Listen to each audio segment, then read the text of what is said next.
প্ৰয়াস শৰীৰে কৰে, মনে কৰে। প্ৰয়াস এক সাংসাৰিক পদক্ষেপ, শাৰীৰিক মনোবৈজ্ঞানিক পদক্ষেপ।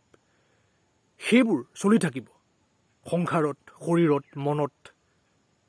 সেইবোৰ সীমিত হয়, সেইবোৰ সদা পৰিৱৰ্তনশীল হয়, সেইবোৰ পৰম সত্য নহয়, সেইবোৰ চলি থাকক।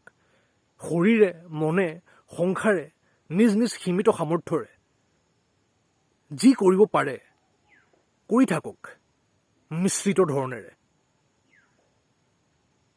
আমি প্ৰকৃত অৰ্থত যে সেইবোৰৰ এবিধো নহয়, আমি যে সজাগ সাক্ষীহে হয়, যি সেই আটাইবোৰ ঘটনা চাই থাকোঁ, এইটো জানি যে সেইবোৰ পৰম সত্য নহয়, সপোনহে হয়।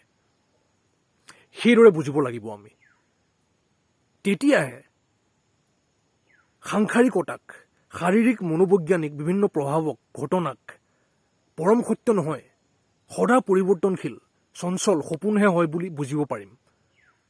আৰু সজাগ সাক্ষী হৈ সেই সপোনৰ পৰা সুস্থ দূৰত্ব বজাই ৰাখি চাব পাৰিম, জানিব পাৰিম।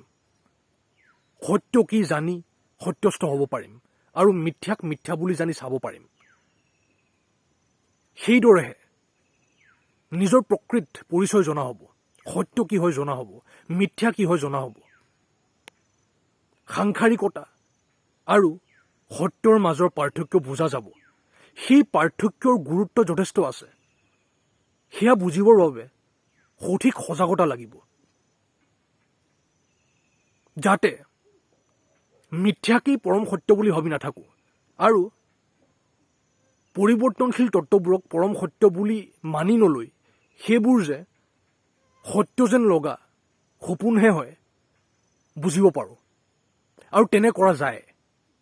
সেইটো কৰা বুলিও ক'ব নোৱাৰি, কাৰণ সেইটো গতানুগতিক কাৰ্য নহয়। চাব লাগে সজাগ হৈ, সিমানেই যথেষ্ট। কোনো কৰ্ম নহয় সেয়া। সত্যস্থ হৈ মিথ্যাক মিথ্যা বুলি জনাটো এক কৰ্ম নহয় সচৰাচৰ, যি আমি কৰি থাকোঁ সাংসাৰিকতাত, শৰীৰ আৰু মন হৈ।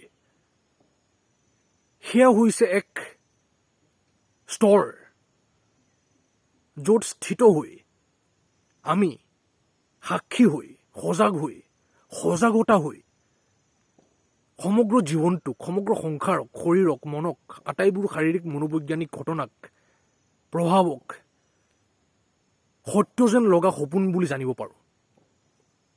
বুজিব লাগিব আমি।